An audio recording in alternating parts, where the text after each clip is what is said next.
Hello. तो चलिए, कल हम देख रहे थे जीडीपी के बारे में, तो एक बार रिकैप कर लेते हैं। What is GDP? Full form क्या है? Gross domestic product.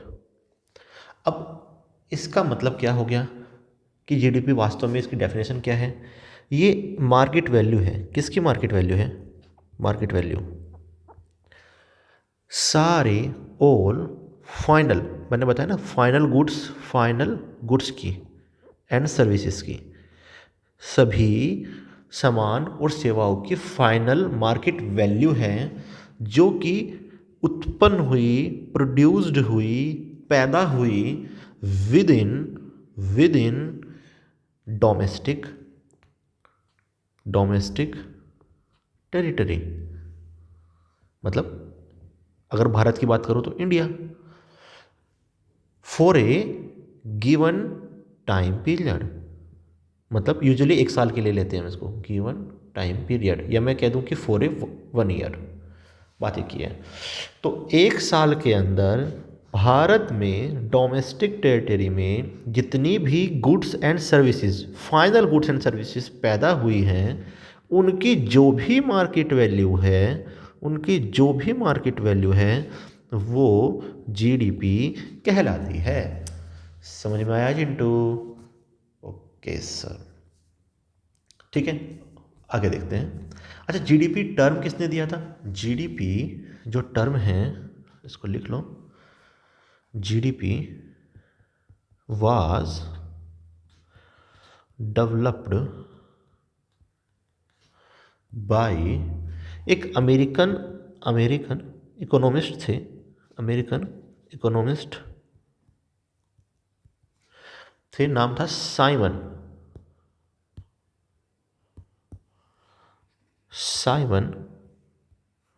कुजनेट।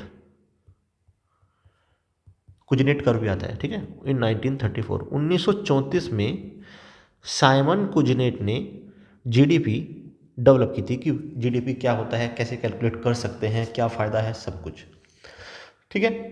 तो मैंने बताया था आपको जीडीपी के बारे में। जीडीपी को हम 3 मेथड से कैलकुलेट कर सकते हैं। पहला मेथड सर आपने कल पढ़ा दिया है बहुत अच्छे से, एक्सपेंडिचर मेथड। दूसरा मेथड प्रोडक्ट मेथड या प्रोडक्शन मेथड या जीवीए मेथड, बात एक ही है। तीसरा मेथड इनकम मेथड। हाँ सर, अगर आपको अच्छे से जानना है ये क्या है, तो पिछला लेक्चर देखो। अच्छे से नहीं जानना है तो ये लेक्चर देखो, सिंपल। तो हमने क्या किया था, अब मैं एक चार्ट बना दे रहा हूँ एक रिकैप के लिए, ठीक है। इसमें हमने क्या करा था? कंजप्शन, इन्वेस्टमेंट, गवर्नमेंट, जो मतलब एक्सपेंडिचर है, गवर्नमेंट एक्सपेंडिचर, इन्वेस्टमेंट, कंजप्शन और एक्सपोर्ट माइनस इंपोर्ट। जो अगर मैं इन सबका ऐड कर दूं तो मेरा जीडीपी आ जाएगा। जीवीए मेथड में मैंने क्या कहा था कि सभी सेक्टर का जीवीए निकाल दो और जोड़ दो, तो वो क्या आ जाएगा? जीवीए आ जाएगा। फिर हमने उससे जीडीपी निकाला था। अब ये कैसे आएगा? आउटपुट मतलब फाइनल वैल्यू माइनस इनपुट से। इनकम मेथड में हमने क्या क्या किया था? वेज को जोड़ दिया था, इंटरेस्ट को जोड़ दिया था, रेंट को जोड़ दिया था, सॉरी ऐसे नहीं, इसको ऐसे याद रखो, प्रॉफिट को जोड़ा था और रेंट को जोड़ा था, तो मेरा क्या आ गया था? जीवीए आ गया था, ठीक है सर। और फिर हम इस जीवीए से जीडीपी पर गए थे। ये कल का सारांश है आपका बच्चे, ओके। इसको हम कैसे याद रख सकते हैं? विप्रो से। विप्रो एक कंपनी है, अगर जो टेक्निकल बैकग्राउंड से उनको पता होगा तो ओ हटा दो बस, ठीक है। डब्ल्यू से वेज मतलब आपकी दाढ़ी, दिहाड़ी है ना, दिहाड़ी, सॉरी। इन्वेस्टमेंट, सॉरी, हाँ, इंटरेस्ट मतलब ब्याज, प्रॉफिट मतलब लाभ, रेंट मतलब किराया, और वेज मतलब दिहाड़ी। अगर मैं इन सबको जोड़ दूं तो मेरा जीवी आ जाता है, जिससे मैं जीडीपी निकाल सकता हूं। तो ये एक ओवरव्यू है। अब हम जीडीपी पर कैसे गए थे, पूरा चार्ट बना दे रहा हूं आपको, एक पिक्चर का आइडिया हो जाएगा। सुनो, तो मैं यहाँ लिख दे रहा हूँ एक्सपेंडिचर मेथड। ये बहुत ज़रूरी मतलब इम्पोर्टेंट चार्ट है। एक्सपेंडिचर मेथड, फिर हमने बात की थी प्रोडक्शन मेथड,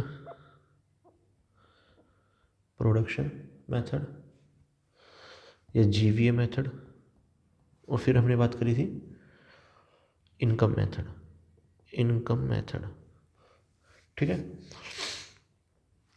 तो इसमें हमने क्या किया था, इसमें कंजप्शन, इन्वेस्टमेंट, गवर्नमेंट का एक्सपेंडिचर और एक्सपोर्ट जोड़ दिया था और इंपोर्ट घटा दिया था। ठीक है, यहाँ हमने क्या किया था, सब जीवीए को, प्राइमरी सेक्टर, टर्सरी सेक्टर, सबके जीवीए जोड़ दिए थे। और यहाँ हमने क्या किया था, Wipro, wage plus interest plus rent, profit, Wipro है ना, और रेंट।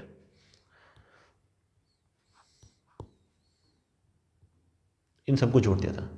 यहाँ से अब आता है खेल बेटा, यहाँ से हमें डायरेक्ट जीडीपी मिला था, जीडीपी मिल गया था, हाँ है ना, और वो भी किस पे, एट करंट मार्केट प्राइस, जो कि हमें पसंद नहीं है, करंट मार्केट प्राइस पे, हाँ सर, जो कि हमें बिल्कुल भी पसंद नहीं है, बिल्कुल भी देखो पसंद नहीं है। यहाँ से हमें क्या मिला था सर, यहाँ से हमें जीवीए मिला था। जीवीए मतलब मैं बता चुका था वो आपको, ग्रोस वैल्यू एडेड, तो मैं इसको चाहे लिख भी दूँ, चलो आपको याद ही होगा। यहाँ से हमें क्या मिला था, जीवीए मिल गया था, और यहाँ से भी हमें क्या मिला था, जीवीए भी मिला था। ठीक है, अब यहाँ पे जो जीवीए मिला था वो किस पे मिला था, बेसिक प्राइस पे, और यहाँ जो जीवीए मिला था वो किस पे मिला था, फैक्टर कॉस्ट पे। अब ये सब क्या है मैं बताने के लिए नहीं बैठूंगा, पिछला लेक्चर देखो, मैंने बहुत अच्छे से समझाया है फैक्टर कॉस्ट क्या होता है, और लैंड, लेबर, एंटरप्रेन्योर, कैपिटल। ठीक है, चलिए, तो यहाँ से हमें अब हमें जीडीपी कैलकुलेट करना था, जीवीए कैलकुलेट नहीं करना था। तो फिर हम यहाँ से कहाँ गए, यहाँ पे हमने क्या किया, इसमें टैक्स जोड़ दिया और सब्सिडी घटा दी। क्या कहा मैंने, टैक्स जोड़ दिया और सब्सिडीज़ घटा दी। ठीक ऐसे ही यहाँ भी हमने जो भी ये आया था जीवीए, टैक्स जोड़ दिया और सब्सिडीज़ घटा दी, तो हमें फाइनली फिर मिलता है GDP at current market price, यहाँ भी GDP at current market price. अब जाहिर सी बात है, मैं आपको बता चुका हूँ ये हमें पसंद नहीं आता है, जीडीपी एट मार्केट प्राइस हमें बिल्कुल भी पसंद नहीं आता है। क्यों, क्योंकि ये कैसी पिक्चर देता है, एक फॉल्स पिक्चर देता है, एक ट्रू पिक्चर नहीं देता। इसीलिए हम इसको क्या कहते हैं, नॉमिनल जीडीपी भी कहते हैं, नॉमिनल जीडीपी। ठीक है, इसको भी। अब हम यहाँ से हमें कहाँ जाना है, GDP at constant market price. तो मैंने क्या किया था, इसको एडजस्ट कर दूं, मैंने क्या कहा, अगर मैं एडजस्ट कर दूं विद इन्फ्लेशन, या फिर बेसिक, एडजस्ट विद इन्फ्लेशन, या मैं कहूँ कि बेसिक जो हमारा बेस ईयर है कंपेयर कर दूं, एडजस्ट कर दूं, या फिर बेस ईयर के साथ, बेस ईयर हमारा क्या है, 2011, तो फिर मेरी जीडीपी निकल कर आएगी एट कांस्टेंट मार्केट प्राइस। यही एक ट्रू पिक्चर देता है, इसीलिए इसको रियल जीडीपी भी बोला जाता है। बात समझ में, ठीक है, तो GDP at constant market price को ही रियल जीडीपी बोला जाता है, और यही हमें चाहिए होता है। तो ये मैंने कल का आपको एक ओवरव्यू दिया है, एक रिकैप दिया है, इससे ज़्यादा आपको कुछ भी नहीं समझना है। अच्छा जी, अच्छा एक बात बताओ, मैं बेस ईयर बोल रहा हूँ, ये डिसाइड कौन करता है कि हाँ बेस ईयर होना चाहिए, तो ये भी देख लेते हैं। और जीडीपी कैलकुलेट कौन करता है, तो जीडीपी हमारे यहाँ कैलकुलेट कौन करता है? कैलकुलेट करता है CSO, CSO। ठीक है, ओके। चलो मैं आपको एक बात और बताता हूँ। मॉस्पी के अंदर सबसे पहले ये सुनो, मॉस्पी। सर मॉस्पी क्या है? मॉस्पी एक मिनिस्ट्री है। मैं इसको शॉर्ट फॉर्म में मॉस्पी बोलता हूँ, वास्तव में इसकी फुल फॉर्म है ministry of statistics and programme implementation. अब मॉस्पी के अंडर दो ऑफिस थे, एक था एक था CSO और एक था NSSO। CSO मतलब सेंट्रल स्टैटिस्टिक्स, एक्चुअली आ सकता है इसलिए मैं आपको पढ़ा रहा हूँ ऑफिस। एक था NSSO, national sample survey office, sample survey office. अब 2019 में क्या हुआ? 2019 में सरकार ने, गवर्नमेंट ने इन दोनों को मर्ज कर दिया और एक नया ऑफिस बनाया जिसे बोलते हैं NSO, जिसकी फुल फॉर्म है नेशनल स्टैटिस्टिकल ऑफिस। बहुत बच्चों को कन्फ्यूजन रहता है, कहीं तो आपको लिखा मिलेगा कि GDP CSO कैलकुलेट करता है, कहीं मिलेगा NSO कैलकुलेट करता है। तो वास्तव में अब जो GDP है 2019 के ऑनवर्ड्स, मतलब बाद में 2019 के बाद में NSO ही GDP कैलकुलेट करता है।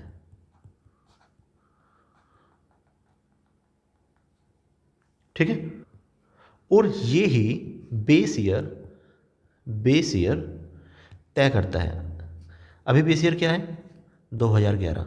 अभी कह रहे हैं कि बेस ईयर को बढ़ाकर 2022 कर देंगे, 2026 से। ठीक है, 2022 कर देंगे। तो ये मैंने आपको एक ट्रू पिक्चर दे दी। बहुत बच्चे कंफ्यूज होते रहते हैं, सर ये करेगा या ये करेगा, CSO है या NSO है। ठीक है, समझ में आ गया आपको? चलिए नेक्स्ट। चलिए मतलब आगे बढ़ने से पहले एक जानकारी और दे देता हूँ। हमारी जो GDP है, क्या नेगेटिव में गई है कभी? भाई GDP अभी जो टारगेट मिला है वो कितना मिला है कि 6.3 से 6.8% तक रहेगी क्या? GDP। ठीक है, तो GDP का ट्रेंड कुछ ऐसे चलता रहता है, बढ़ता घटता बढ़ता घटता बढ़ता घटता। 2020 में सीधा क्या हुआ? निगेटिव पहुंच गया। 2020 में GDP थी -5.8।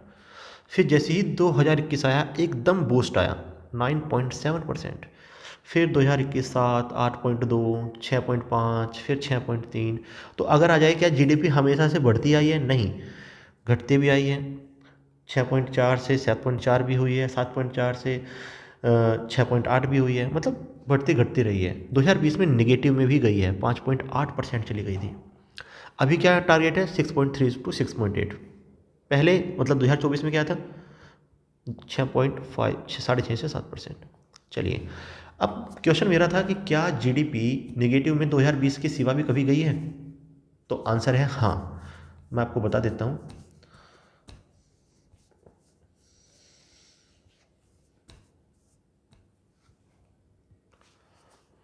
1965, 1971, 1969, सॉरी 79 और 2020। ये 4 साल ऐसे हैं जहाँ पर GDP निगेटिव में गई है। कारण में सुन लो। पहले का कारण क्या था कि अकाल पड़ गया था और युद्ध हो गया था। दूसरे का 1971 में क्या था? यहाँ भी सेम, अकाल और युद्ध के कारण। 1979 में राजनीतिक अस्थिरता थी, मतलब पॉलिटिकल इनस्टेबिलिटी थी। मतलब सरकार बन रही थी, बिगड़ रही थी, बन रही थी, बिगड़ रही थी। और यहाँ पर क्या है? Corona pandemic. ठीक है। कमाल की बात यह है कि इन तीनों में जो एग्रीकल्चर का आउटपुट है उसमें काफ़ी गिरावट आई थी। क्या कहा मैंने? जो एग्रीकल्चर का एग्रो आउटपुट है, मतलब खेती बाड़ी है, उसमें काफ़ी गिरावट आई थी। जबकि 2020 का ऐसा रहा कि एग्रो जो आउटपुट था वो डिक्लाइन नहीं हुआ। ठीक है, याद रखना, क्योंकि कोरोना ने एग्रीकल्चर को इफेक्ट नहीं किया था, वो चलता रहा था, सरकार ने उसको अनुमति दे दी थी कि आप करते रहो, कोई दिक्कत नहीं है। ठीक है, अब हम अपने मेन टॉपिक पर आते हैं। मेन टॉपिक क्या है हमारा? सर, हम जीडीपी से जाना सीखेंगे जीएनपी पर, एनएनपी पर, नेशनल इनकम क्या होती है, ठीक है नहीं, ये सब हम देखेंगे। लेकिन सबसे पहले per capita income, per capita income क्या होती है, डिस्पोजल इनकम क्या होती है, एट्सेट्रा एट्सेट्रा, बहुत सारी कहानियाँ हैं, देखते हैं। पहला, जानने से पहले ज़रा देखिए एक जादू। क्या आपको पता होना चाहिए प्राइमरी इनकम किसे कहते हैं और सेकेंडरी इनकम किसे कहते हैं?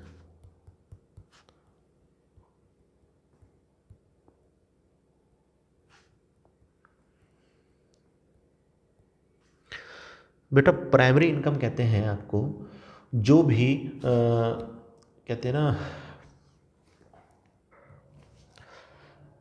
जो हमने विप्रो पढ़ा था ना, विप्रो, हाँ, वो ही आपकी प्राइमरी इनकम है। क्या बात कर रहे हैं सर? हाँ, इसीलिए इसको फैक्टर इनकम भी बोलते हैं। क्या बोलते हैं? फैक्टर इनकम भी बोलते हैं। क्यों? हमने पढ़ा था वेज, विप्रो पढ़ा था ना, विप्रो, ओ नहीं है इसमें कुछ भी, वेज, इंटरेस्ट, ब्याज, प्रॉफिट, रेंट, ये सब क्या है? ये प्राइमरी इनकम है। फिर सर सेकेंडरी इनकम क्या है? सेकेंडरी इनकम है गिफ्ट्स, आपके पास उपहार आते हैं, चैरिटीज़, चैरिटीज़, फाइन्स, आपके ऊपर फाइन लगता है ना, डोनेशन देते हो आप, ये सब क्या है? ये सब सेकेंडरी इनकम है। ठीक है, चलिए अब बात करते हैं जीडीपी से जीएनपी पे जाने की। अगर मैं, पहली बात तो सुन लो, अगर मैं प्राइमरी इनकम जोड़ दूं, मैंने कहा, मैं प्राइमरी इनकम जोड़ दूं, भाई आपके पास टोटल पैसा है, टोटल 100 रुपये है, आपको नहीं पता इसमें कितनी प्राइमरी इनकम है और कितनी सेकेंडरी इनकम है, लेकिन जीडीपी या जीएनपी हम हमेशा प्राइमरी इनकम ही कैलकुलेट करते हैं, सेकेंडरी इनकम कैलकुलेट नहीं करते। ओके सर, तो प्राइमरी इनकम अगर मैं जोड़ दूं, प्राइमरी इनकम अगर मैं जोड़ दूं और secondary income, wait wait, sorry, हाँ, सेकेंडरी इनकम हम कैलकुलेट नहीं करते हैं, ये बात आपको याद रखना है। सेकेंडरी इनकम हम कैलकुलेट, माय बैड, कैलकुलेट नहीं करते हैं, ये बात याद रहेगी। हाँ सर, अब एक बात बताओ, आपने प्राइमरी इनकम जोड़ दी, प्राइमरी इनकम जोड़ दी, ठीक है, कौन सी प्राइमरी इनकम? जो कि, सुनो, मैं आपसे समझाता हूँ। हमारे भारत में कोई आदमी बैठा है, उसने अमेरिका से कोई कुछ पैसा कमाया है, कुछ पैसा कमाया है, तो वास्तव में तो वो जीडीपी में कैलकुलेट होना चाहिए ना, मतलब जीएनपी में कैलकुलेट होना चाहिए ना, जीडीपी में नहीं, जीएनपी में, नेशनल। देखो, जीडीपी होता है डोमेस्टिक और जीएनपी होता है नेशनल। अब सिर्फ हम नेशनल की बात करेंगे, तो हम क्या करेंगे, जीडीपी तो हमने कैलकुलेट करना सीख लिया, अब जीडीपी से हम जीएनपी पर जाएंगे। तो अगर मैं प्राइमरी इनकम जोड़ दूं जो कि हमारे आदमी ने बाहर से कमाई है, मतलब ओवरसीज से कमाई है, ठीक है, और ऐसा भी कोई होगा, मान लो कि यहाँ पर कोई बैठा है अमेरिका में, जिसने भारत से कुछ कमाया होगा, हाँ या ना, और उसको घटा दूं, तो मैं बोलूँगा इसको बोलते हैं net factor income. Net factor income, बात समझ में आ रही है? मैं दोबारा से फिर समझाता हूँ। अगर मैंने कहा प्राइमरी इनकम, प्राइमरी इनकम क्या है मैं आपको बता चुका हूँ। Primary income earn by resident not citizen, from overseas, from overseas, मतलब भारत में रहकर अमेरिका से जो पैसा कमाया है वो भी जीएनपी में जोड़ना पड़ेगा, ठीक है, वो पैसा। और एक पैसा होता है primary income, primary income earned bye non residents from India, मतलब मैं वो इनकम घटा दूं जो बाहर बैठे लोगों ने इंडिया से कमाई थी। तो मैंने क्या किया, ये जोड़ दिया और ये घटा दिया। तो अगर मैं ऐसा करता हूं तो इसको बोलते हैं net factor income, net factor income. Sir बोलना क्या चाहते हो? अब मैं इसको ऐसे बोलता हूं, अगर मैं जीडीपी में प्राइमरी इनकम जोड़ दूं, प्राइमरी इनकम जोड़ दूं, किसकी प्राइमरी इनकम? जो रेजिडेंट थे और बाहर से कमाई है, ओवरसीज से कमाई है, और प्राइमरी इनकम घटा दूं, प्राइमरी इनकम घटा दूं जो नॉन रेजिडेंट्स थे और इंडिया से कमाई थी, तो मेरा आ जाएगा जीएनपी। क्या समझ में आ रही है? तो मेरा आ जाएगा जीएनपी। और इसको मैं बोलता हूं, अब इतना लंबा कौन लिखेगा, इसको शॉर्ट फॉर्म में बोलते हैं net factor income from abroad. क्या बोलते हैं? नेट फैक्टर इनकम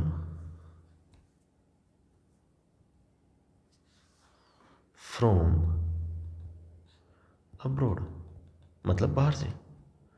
तो मैं सीधा सीधा अगर मैं बात करूं, सीधा सीधा कुछ नहीं होता है, पर सीधा सीधा हम बात करने की ट्राई करेंगे। अगर मैं जीडीपी में नेट फैक्टर इनकम जोड़ दूं तो मेरा जीएनपी आ जाएगा। कुछ नहीं बदला, बदला तो सिर्फ तू, और कुछ नहीं बदला, है ना। बदला क्या? डोमेस्टिक से नेशनल हो गए। जीएनपी की फुल फॉर्म क्या है? Gross national product. जीडीपी की फुल फॉर्म क्या है? Gross domestic product. कुछ नहीं बदला, डोमेस्टिक से नेशनल हो गए। समझ में आई बात? तो अगर डोमेस्टिक से नेशनल पर जाना है तो नेट फैक्टर इनकम को जोड़ते जाना है। बात खत्म, इतना ही पढ़ना था। Okay sir. अगर मैं सर जीएनपी से एनएनपी पे जाऊंगा, पहले एनएनपी देखो बेटा क्या होता है। एनएनपी होता है नेट नेशनल प्रोडक्ट। क्या होता है? Net national product. मतलब ये है बच्चा, अब मान लो कि आपने कोई मशीन लगाई। हाँ सर, मैं मशीन लगाने में बहुत परफेक्ट हूँ। ओके बेटा, ओके सर, मैंने मशीन लगा दी। ये मशीन है मेरी। Okay sir. हाँ सर मैंने 5 लाख रुपए की मशीन ली थी, आपको पता है? ओके चिंटू, कोई बात नहीं बेटा, 5 लाख ज़्यादा नहीं होते, ठीक है। सर मैंने इससे 10 लाख का प्रॉफिट लिया है।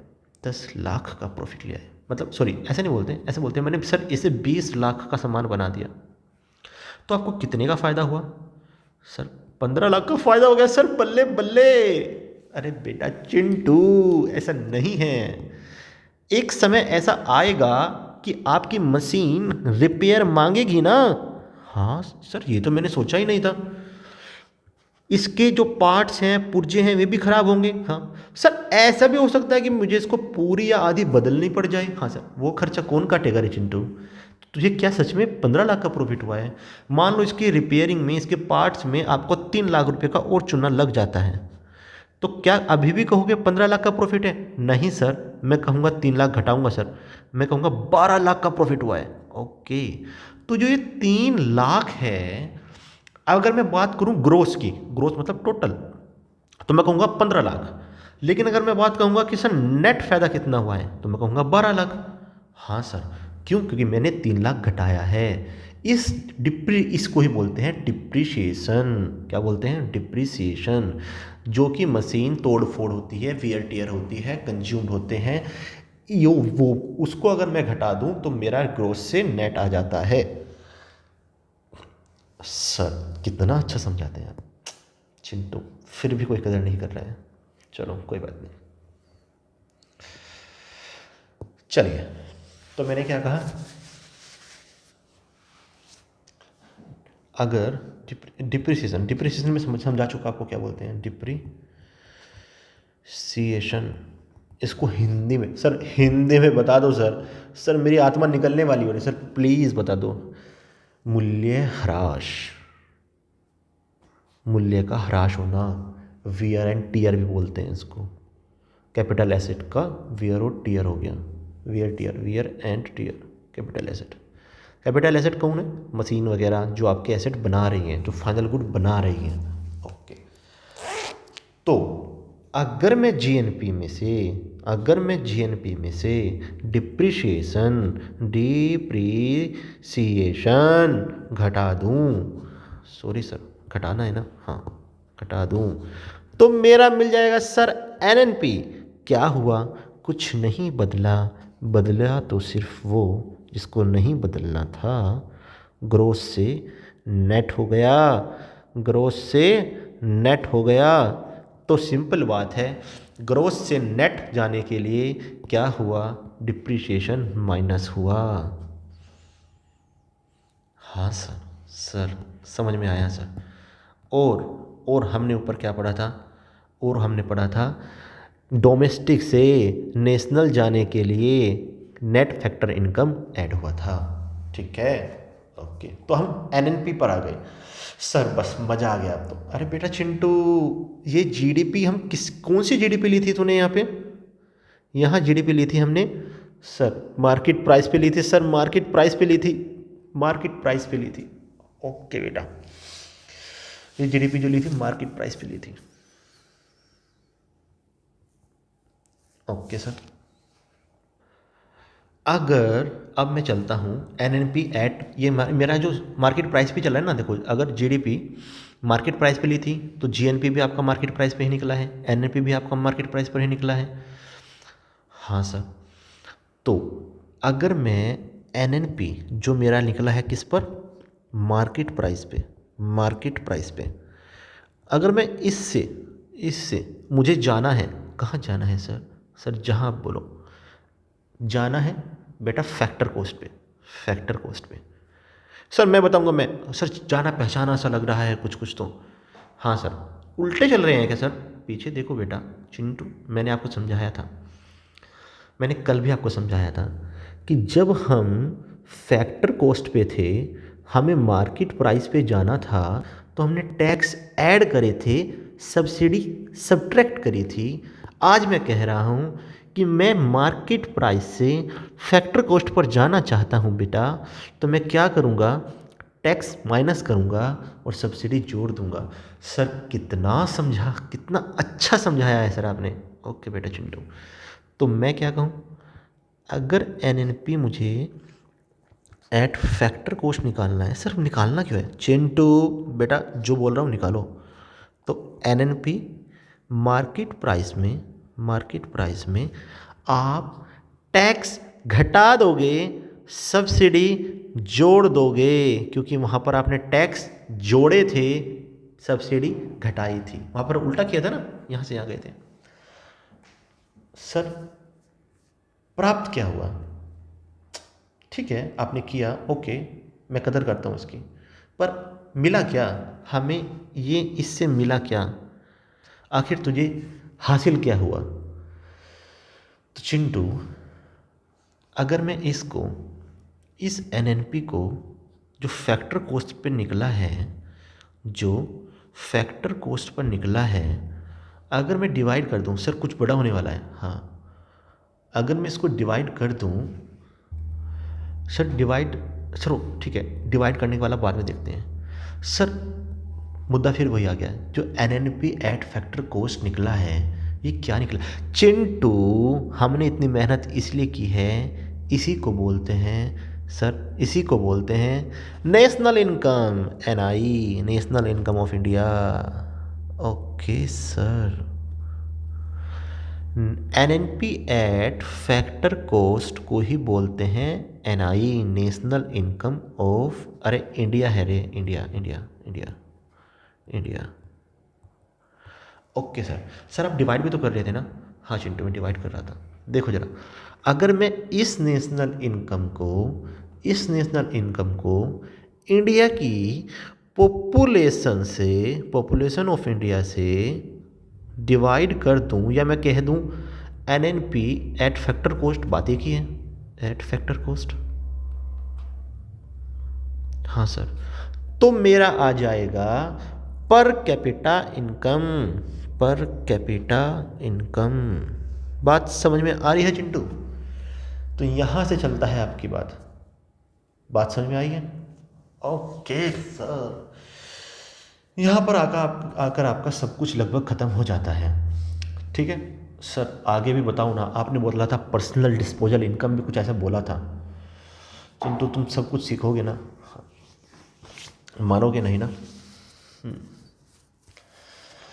चलिए, अगर मैं इस नेशनल इनकम, ये क्या है? नेशनल इनकम है, ठीक है, तो पर कैपिटा इनकम निकल गई। अब इस नेशनल इनकम के बहुत फ़ायदे हैं। अगर मैं इस नेशनल इनकम, नेशनल इनकम में, नेशनल इनकम में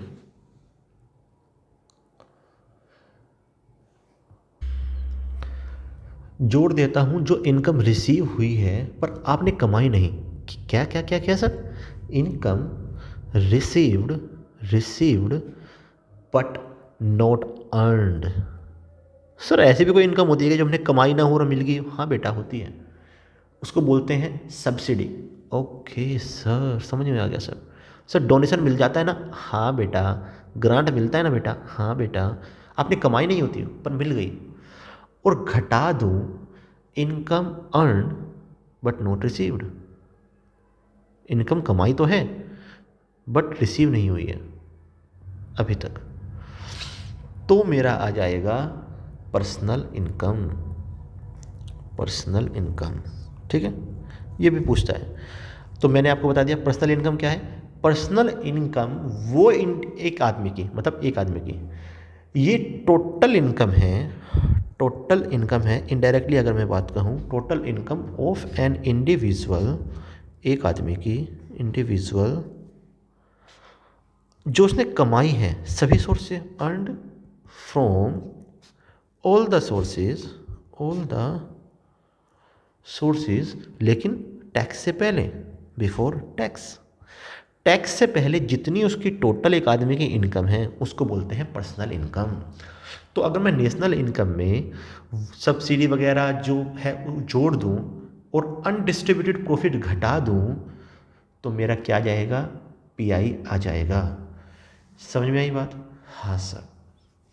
इनमें क्या क्या आता है? Income earn but not received, मान लो कॉर्पोरेट टैक्स, कॉर्पोरेट टैक्स ये कमाए तो होते हैं पर मिलता नहीं, मिला नहीं, ठीक है।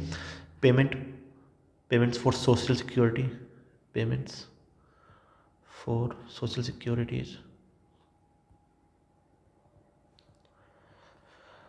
और ये क्या है सर? गवर्नमेंट ने ट्रांसफ़र कर दिया, गवर्नमेंट ने क्या क्या कहते हैं उसको, ब्याज दे दिया, इंटरेस्ट पेड कर दिया, ग्रांट दे दिया, सब्सिडी दे दी, ठीक है, ओके। तो मेरे पास PI आ गया। अब अगर मैं इस PI में से, अगर मैं इस PI में से टैक्स घटा दूं, देखो टैक्स से पहले की इनकम पर्सनल इनकम है, अगर मैं इसमें टैक्स घटा दूं तो आएगी पर्सनल डिस्पोजल इनकम। डिस्पोजल मतलब यूज कर सकता है, डिस्पोज कर सकता है, ठीक है, BLE, डिस्पोजल इनकम। चिंटू समझ में आ रहा है ना? सर थोड़ा थोड़ा तो आ रहा है, बस बेटा इतना ही करना था आपको। क्या बात कर रहे हैं सर, मज़ा आ गया? ओके बेटा। अब दो चीज़ और है वो भी मैं आपको बता देता हूँ। एक होता है पोटेंशियल GDP, पोटेंशियल GDP छोटी छोटी टर्म में आपको देख लेना चाहिए, ठीक है, इतना बड़ा कोई वो नहीं है मुद्दा। पोटेंशियल GDP के नाम से ही पता चल रहा है कि आपका कितना पोटेंशियल था, पोटेंशियल जीडीपी क्या कहते हैं? संभाव्य जीडीपी, मतलब आपके देश में उपलब्ध सभी मजदूर और पूंजी से जो मैक्सिमम उत्पादन हो सकता है वो, मतलब मैक्सिमम जीडीपी। भाई आप कितना मैक्सिमम काम कर सकते हैं। एक होता है रियल जीडीपी, कितना वास्तव में रियलिटी में आपने काम किया है, हाँ है ना। तो अगर मैं इन दोनों का डिफरेंस लूँ उसको ही बोलूँगा मैं जीडीपी गैप, कि आप इतना कमा सकते थे पर आपने इतना कमाया, ठीक है। जीडीपी गैप, और इसी को बोले जाता है दूसरे शब्दों में रिसेशनरी गैप। रिसेशनरी गैप बेटा ये टर्म है, आपको रटने चाहिए। क्या कहा मैंने? तो रिसेशनरी गैप, रिसेशनरी गैप, या मैं कहूँ जीडीपी गैप, क्या होता है sir? Potential GDP, maximum GDP minus real GDP. Okay sir. एक जीडीपी आती है ग्रीन जीडीपी। ग्रीन जीडीपी वो क्या होता है? अगर मैं जीडीपी में से जो मैंने एनवायरनमेंट को डैमेज किया है उसका मुआवजा निकाल दूं, एनवायरमेंटल डैमेज, तो जो मेरी जीडीपी आएगी वो ग्रीन जीडीपी होगी, ठीक है। हाँ सर। और यहाँ पे आके आपका पूरा जीडीपी का चैप्टर क्लोज होता है, ठीक है। क्या बात है सर। चलो मैं एक बार रिकैप करा देता हूँ फटाफट फटाफट, इसमें मैं बताऊंगा नहीं ज़्यादा, ठीक है। चलिए, तो सबसे पहले हमने जीडीपी निकाला। जीडीपी में मैंने, अगर मैं नेट फैक्टर इनकम जोड़ दूं, net factor income from abroad,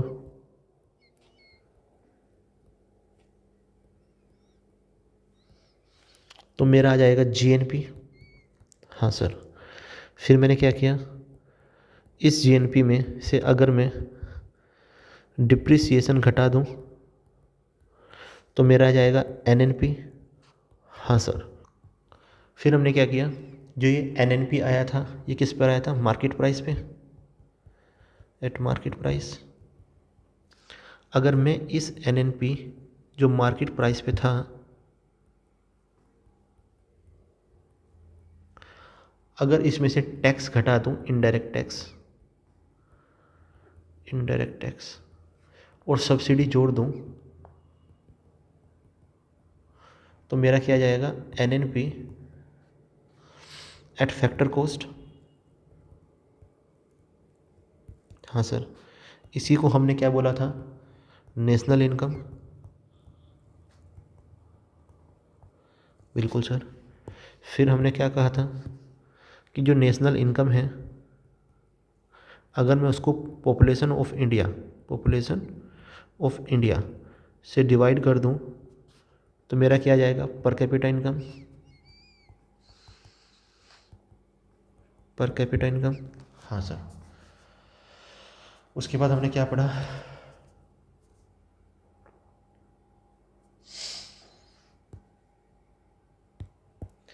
अगर मैं इस नेशनल इनकम में, इस नेशनल इनकम में गवर्नमेंट ट्रांसफ़र या फिर income received but not earned, मैंने क्या कहा? Income received but not earned, income हमने रिसीव तो हुई जो, लेकिन हमने कमाई नहीं थी, रिसीव्ड बट नॉट अर्नड, जोड़ दूं और घटा दूं क्या?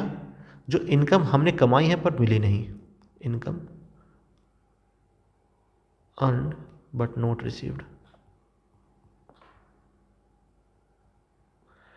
तो मेरी आ जाएगी पर्सनल इनकम, पीआई।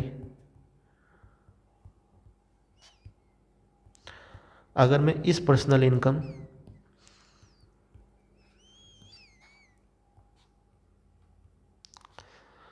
में से टैक्स घटा दूं तो मेरी आ जाएगी personal disposal income, personal disposal income.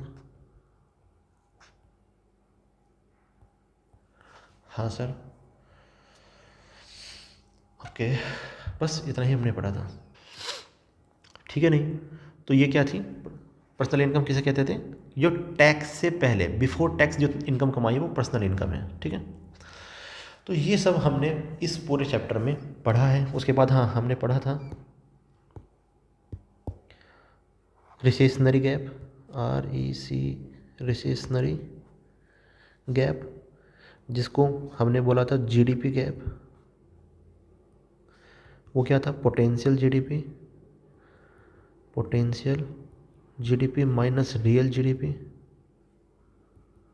हाँ सर। फिर हमने पढ़ा था ग्रीन GDP। वो क्या होता है कि अगर मैं GDP में से एनवायरमेंटल डैमेज घटा दूं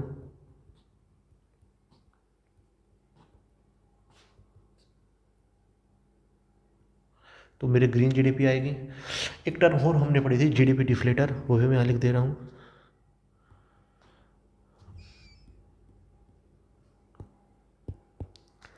GDP डिफ्लेटर